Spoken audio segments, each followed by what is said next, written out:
Hi, I'm Marc Bryant. I'm currently Deputy Director of Commercial for DCMS, Department of Culture, Media and Sport. I've recently come from the ODA. I was Head of Commercial there. You couldn't deliver the 2012 Olympics in 2013. It had to be done in 2012.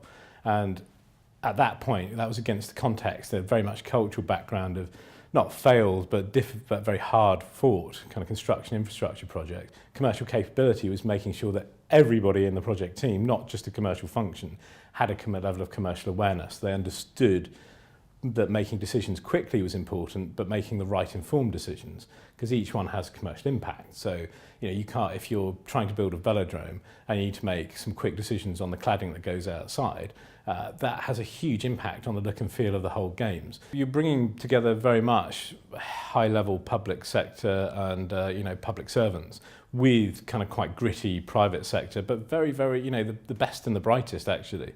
And that's I think what the ODA was, the best and the brightest of both worlds. So commercial organisations for whom profit and loss actually really matters, and public servants who are completely focused on making sure the deliverable is right and the games happens.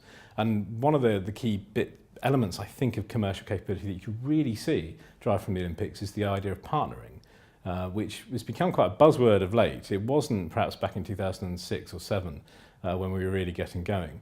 But we had a delivery partner, and the delivery partner model with the Olympics was to get sort of 600 private sector employees who are the top of their game in commercial and project management and risk management and program management to work with us to deliver the whole infrastructure across what is effectively a regeneration of the whole of that area in Stratford and East London.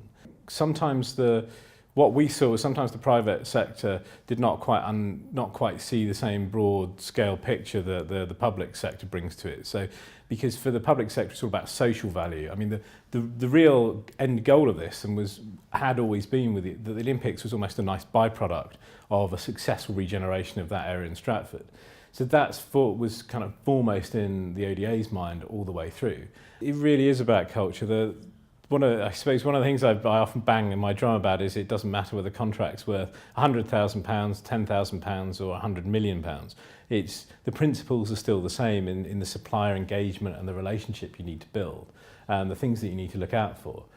Some things, sort of buying paper clips, perhaps, there's not a lot you can do about that. But if you're delivering a service somewhere or you're engaged with the commercial world, I think there's still a lot more that we need to do as the public sector to learn about the commercial sector. But vice versa as well. I think there's still more that the commercial sector can do to learn about doing business with us. You need to be adopting a commercial level of awareness in the decisions that you make and understanding about how they impact not just the cost, but actually the risk profile, the contractor's appetite, how the relationship of the contractor could be leveraged in something that you're trying to do. And I think that's quite critical.